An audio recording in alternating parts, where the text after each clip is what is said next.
माननीय सदस्य सुश्री सयोनी घोष जी। धन्यवाद अध्यक्ष महोदय, आपने मुझे बोलने का मौका दिया। मैं अपनी पार्टी की भी आभारी हूँ for this opportunity. Madam, supplementary demand for grants is a constitutional pre-arrangement and I agree that it should definitely not be objected. But it also raises the question as to why does the government need further allocation when it has not been able to spend what it already has. In financial year 24, government's final consumption expenditure was 14%, but it decreased to 4.4% in financial year 25 second quarter. This means that the government has spent much less this year as compared to last year. In the first quarter of 24-25, government spending was 4.15 lakh crore, and many cited model code of conduct a reason for spending less. But in the second quarter, it further decreased to 4.1 lakh crore. Madam, to my simple understanding, this grant is being demanded from the exchequer, but this is the money which is collected from the people and it is meant to be spent for the people. Since Professor Shogata Rai has already spoken about the technical aspect, today I choose to speak on what this government has delivered to the people of this country, the utilization of resources in departments it's seeking additional grants for, and also its complex relationship with the state of West Bengal. Sir, इनके bulldozer के चलते madam Bharat के लोग सवाल पूछना भूल गए और भारत की जनता आजकल इतनी भूखी है कि खाने को धोखा भी खा लेती है। मैडम, भारत में एक मिडिल क्लास जो एक साल पहले एक वेजिटेरियन थाली 100 रुपए में खाता था, आज वही वेजिटेरियन थाली 152 रुपए की हो गई। टमाटर की कीमत 247% बढ़ गई, आलू की कीमत 180%, लहसुन 128% और तेल, नमक, आटा, मैदा 18%। पहले आम आदमी पॉकेट में पैसा लेके बाजार जाता था और थैली भरकर सामान लाता था, लेकिन अमृत काल में आदमी थैली भरकर पैसा लेके जाता है और पॉकेट में आलू, टमाटर, प्याज लेके घर वापस आता है। सर, माननीय वित्त मंत्री ने पहले कहा था कि बहुत हो गई महंगाई की मार, अब की बार मोदी सरकार, और आज उनके विचार में inflation is an international problem, महंगाई एक अंतरराष्ट्रीय समस्या है। तो विश्व गुरु, विश्व बंधु इस अंतरराष्ट्रीय समस्या का समाधान क्यों नहीं कर पा रहे हैं? Ma'am, 74% of Indians are unable to afford a healthy diet. The household savings have plunged to a 50-year low. Around 48% of the households in this country are facing a financial crisis क्योंकि उनका खर्चा उनकी कमाई से ज्यादा है। The economic inequality in India is a 100-year high. The country's GDP growth rate for the second quarter 24-25 decreased to 5.4%, which is the lowest in 2 years. The government's total debt has reached a staggering 176 lakh crore and the total debt is expected to soar up to 185 lakh crore by the end of the financial year. आज आपके उधार की वजह से हर हिंदुस्तानी पर 1.25 लाख का बोझ चढ़ गया और आप उनकी मजबूरी को अपनी ताकत समझते हैं। बंगाल में ऑल इंडिया तृणमूल कांग्रेस की प्रदेश युवा अध्यक्ष होने के नाते मुझे हर दिन कई नौजवानों से बात करनी पड़ती है। वो मुझे ये पूछते हैं कि मोदी जी ने हर साल 2 करोड़ नौकरी का वादा किया था, अर्थात 10 साल में 20 करोड़ नौकरी। उन नौकरियों का क्या हुआ, उन वादे का क्या हुआ? मैं बस उन्हें यही कह पाती हूँ कि पत्ते तो झड़ते हैं, उठाता है कोई कोई, वादे तो सभी करते हैं, निभाता है कोई कोई। Ma'am, as per the latest report by CMIE, the unemployment rate has risen to 9.2% in June 2024 as compared to 4.9% in 2013-2014. Female unemployment rate is much higher at 18.5% in June 2024 as compared to 7.7% in 2013-14. Around 37% of working women are unpaid. In rural areas, this figure is at a horrific 43%. प्रधानमंत्री जी बोलते हैं सबका साथ, सबका विकास, सबका विश्वास। अगर ऐसा ही है तो भारत के लोग आज देश छोड़ के क्यों जा रहे हैं?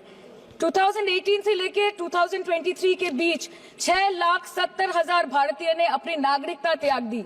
सिर्फ 2022 में ये संख्या करीबन 2,25,000 की थी। In 2022 alone, 7,500 high net worth individuals with a net worth of more than 8.3 crore or more left India.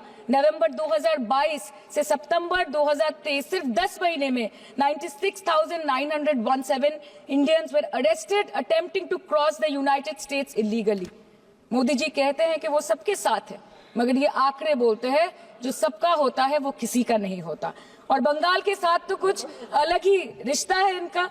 The relationship is that of quid pro को, ठुकरा के मेरा प्यार मेरा इंतकाम देखेगी। मतलब वोट है तो नोट है और वोट नहीं तो नोट नहीं।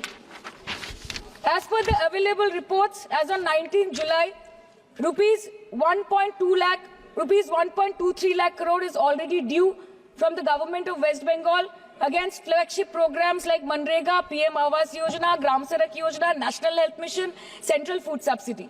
Further, 40,806 crore is projected dues against these schemes, bringing the total amount to a staggering 1.71 lakh crore. Madam, health care की schemes में सिर्फ फंड हमको दिया नहीं जाता क्योंकि कलर कोडिंग मैच नहीं करता है। सो आप सबका साथ सबका विकास जो बोलते हैं, is it hinging on colour coding? आपको रंग पसंद नहीं तो आप बंगाल के लोगों को पैसा नहीं दोगे और फिर आप आके बोलते हो कि हम बंगाल में जीत क्यों नहीं पाते। Ma'am, this is the reason, this step motherly attitude, जिसके लिए बंगाल के लोग हर बार इनको बड़े बड़े रसगुल्ला खिलाकर वापस दिल्ली भेज देते हैं। Even after making several attempts to crush our aspirations and our economy, Bengal government stands tall and true towards the commitment towards its people. Bengal में सिर्फ दीदी है तो मुमकिन है। The West Bengal government started transferring money to the bank accounts of 21 lakh people who worked for 100-day scheme without receiving any payments from the central government for Manrega. Even before Ayushman Bharat, in Bengal, Shastra Shati, a cashless scheme was launched, providing treatment cost up to 5 lakh for per person belonging to any strata of the society. आज कलकत्ता के किसी आलिशान private hospital में जहां पे एक अमीर आदमी की चिकित्सा होती है, वही बगल वाले बेड में एक गरीब मजदूर, एक गरीब किसान की भी ट्रीटमेंट होती है। यही है ममता बनर्जी का विकास। और आपके अमृत काल में the cost of medical treatment has been doubled in the last 5 years। आप फार्मास्यूटिकल्स के सर आरजीकर पे बात ना बोले, आपकी सीबीआई पे अभी तक कुछ बोल नहीं पाए। हम लोगों ने जो, हमारी पुलिस ने जो बोला था, they are still sticking to that. So उसके बारे में मत बात करें, ठीक है? आप उत्तर प्रदेश के बारे में बात करें ना sir. Sir, medical inflation is at 14%। Regularly लिए जाने वाले दवाइयों की कीमत 50% बढ़ गई। आप सिविल एविएशन के लिए ग्रांट्स मांग रहे हैं। एक एक डोमेस्टिक फ्लाइट, उसकी राउंड ट्रिप की टिकट 20 से 30 हजार में बिक रही है। आम आदमी आज हवाई चप्पल पहन के हवाई जहाज नहीं चल रहा, आम आदमी हवाई चप्पल बेच के हवाई जहाज चल रहा है। You are demanding funds for education but conveniently ignoring the fact that 11 lakh children have dropped out of school according to your own data. आज भारत में सिर्फ 47.51% स्कूलों के पास कंप्यूटर की फैसिलिटीज है और उसमें 9% के पास internet connection. In law and justice, you are not been able to provide legal aid to more than 1% of the eligible population. In public enterprises, 5.1 lakh public sector jobs have disappeared in the last 10 years. Railway में करीबन 2.5 lakh post बाकी हैं और उसमें से vacancy है in critical safety categories. नए भारत में आजकल ट्रेन पटरी के ऊपर कम और पटरी के बाहर ज्यादा चलती है। मुझे दुख लगता है इस सदन में ये कहते हुए मैडम कि मैंने अपने लोकसभा क्षेत्र जादवपुर लोकसभा क्षेत्र के लिए एक बारुईपुर कोबी सुभाष मेट्रो एक्सटेंशन की मांग की थी। मुझे डिपार्टमेंट से ये चिट्ठी मिली जिसमें उन्होंने लिखा है that this project is not economically viable and this project is unremunerative। तो आपको अगर सब जगह से पैसा चाहिए तो मुझे ये बात समझ में नहीं आती कि लोग खुद के लिए आपको वोट देते हैं कि आपके फायदे के लिए वोट देते हैं। मैं आपको इतना ही बोलना चाहती हूँ, दिस वाज द रीजन अपने प्रॉफिट के लिए आज इन्होंने सीनियर सिटीजन का कंसेशन भी बंद कर दिया और सीना ठोक के ये बोलते हैं कि 2022-23 अर्थ वर्ष में हमने 15 करोड़ वरिष्ठ नागरिक से 2242 करोड़ कमाए। धन्यवाद माननीय सदस्य। मैं 2 बात और बोल के खत्म कर दूंगी कि लोकसभा पे खर्च करके क्या फायदा मैडम, जब यहाँ पे विपक्ष को बोलने का अधिकार ही ना हो। लोकसभा के लिए भी तो ग्रांट मांगा है ना मैम। और अभी सर बोल रहे थे कि बेटी बचाओ बेटी पढ़ाओ तो 10 साल पहले मोदी जी ने लॉन्च किया था, लेकिन उसके 80% पैसे सिर्फ पब्लिसिटी और मार्केटिंग और एडवर्टाइजमेंट में खर्च कर दिए। आपके उत्तर प्रदेश, मध्य प्रदेश, राजस्थान में ना बेटी को पढ़ा पा रहे और ना बेटी को बचा पा रहे। बंगाल आए और देखिए कि ममता बनर्जी ने विधानसभा में अपराजिता एक्ट में बिल पास किया है, कन्याश्री किया है।